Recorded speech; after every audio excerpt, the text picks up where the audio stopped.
In the 1990s, Benetton wasn't just a fashion brand. It was a cultural force staring at you from every mall wall. You know the ones, people of every race and background standing together, sometimes holding newborn babies or protesting war. It was striking, edgy, and deeply different from the fashion ads everyone else was doing. Today, Benetton is a shadow of its former self. So, what really happened? How did a brand that was once fearless and globally loved fall so far off the map? Let's dive into the rise and fall of this fashion giant and discover how Benetton went from a provocative pioneer to a forgotten relic. The video is going to be very interesting, so make sure you stick till the end. Now let's get started.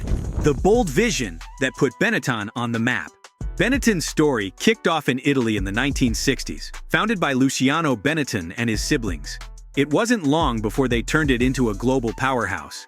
But it wasn't just the colorful sweaters or decent pricing that made people take notice. It was the ads. Benetton didn't just sell clothes, it sold ideas. Their United Colors of Benetton campaign became iconic because it wasn't about fashion, it was about humanity. Think interracial couples, AIDS awareness, death row inmates, shocking at the time, but it got people talking. And let's be real, no one had seen anything like it in retail before. Benetton's messaging made it cool to care. They were different, daring, and not afraid to piss people off. Controversy, the double-edged sword of shock advertising. Here's the thing. Controversy gets you attention, but it doesn't always sell sweaters. Benetton's ads were everywhere. A nun kissing a priest, a man dying of AIDS, war images, and even real death row inmates. These weren't your average fashion campaigns. Some applauded the boldness. Others called it exploitation. Shoppers walked into stores confused. Was this retail or a protest gallery? The message got louder than the merchandise, and the clothes became an afterthought. It's one thing to make people think, it's another to make them buy. The shock value wore off, and suddenly Benetton's identity was blurry. Falling behind in fast fashion's race. While Benetton was busy stirring up debates, a whole new wave of fashion players hit the scene. And they meant business. Zara, H&M, and later on, Forever 21, were flipping trends faster than anyone could keep up. Customers no longer wanted to wait for seasonal collections. They wanted runway looks at rock-bottom prices instantly. Benetton couldn't keep up. Their supply chain was slower, their collections weren't trend-focused, and worst of all, they didn't adapt. While competitors embraced speed and variety, Benetton stuck to their old model, and that decision cost them big time. They were no longer the cool brand with a conscience. They were just behind. In a fashion world that rewards fast pivots and fresh designs, Benetton looked outdated. It's like showing up to a smartphone party with a flip phone. No one's impressed, even if it still technically works. Global expansion gone wrong. In the 1980s and 90s, Benetton went global, hard.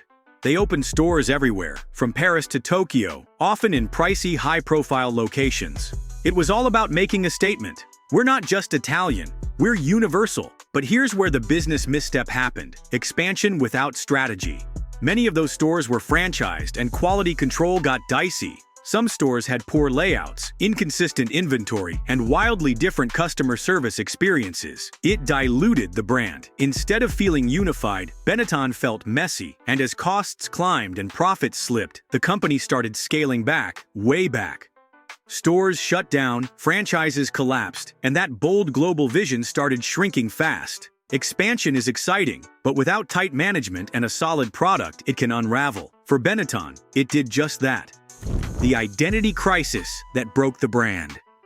By the 2000s, Benetton didn't seem to know who it was anymore. Were they still about activism? Were they trying to be trendy? Were they a lifestyle brand or a legacy label? There was no clear answer, and when a brand loses its identity, customers lose interest. Competitors had sharper images. Zara was fashion-forward, Uniqlo was minimalist and functional, H&M was fast and fun. But Benetton? It was stuck somewhere in the middle, trying to be everything and ending up as nothing. Even their campaigns lost their punch. The once provocative messaging started to feel forced or out of touch. Without a strong narrative or clear product offering, the brand faded from relevance. It's like they forgot the golden rule of branding: be something specific or risk being forgettable. Leadership missteps and lack of innovation. Let's talk leadership, because no brand falls this far without some bad calls at the top. Over the years, Benetton struggled with internal management issues.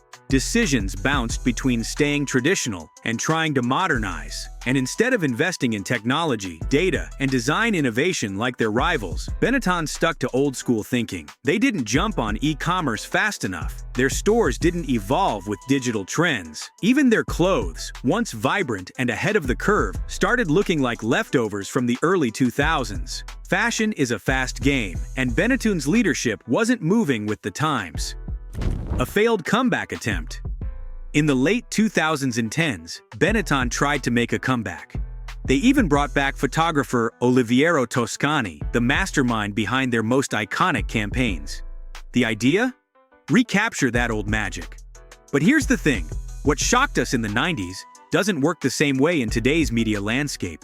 People have seen it all, and while the attempt brought a flicker of attention, it didn't bring customers back to the stores. Fashion had moved on, so had retail. The comeback felt more like a throwback, nostalgic, but painfully out of touch. It was like watching a legendary band return to the stage, only to play to a half-empty room that no longer cared. Without product innovation or a real strategy to connect with Gen Z, the revival flopped. Benetton needed a reinvention, not a rerun. The changing face of conscious consumerism.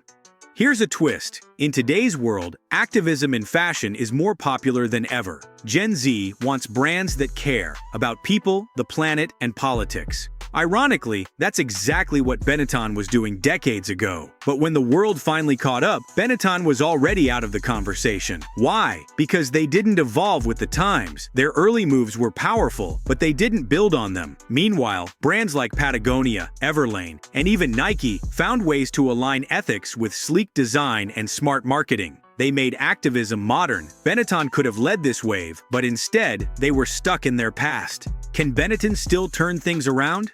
So here we are, a once mighty brand reduced to a handful of stores, with sales slipping and cultural relevance fading fast. But is it all over for Benetton? Not necessarily. Fashion is full of comeback stories. Just look at Fila, Crocs, or even Birkenstock.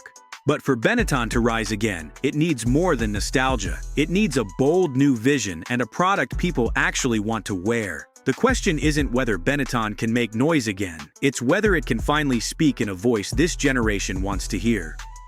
Hope you guys enjoyed our video. Make sure to subscribe to our channel and hit the bell icon for more videos. Thanks for watching and have a wonderful day.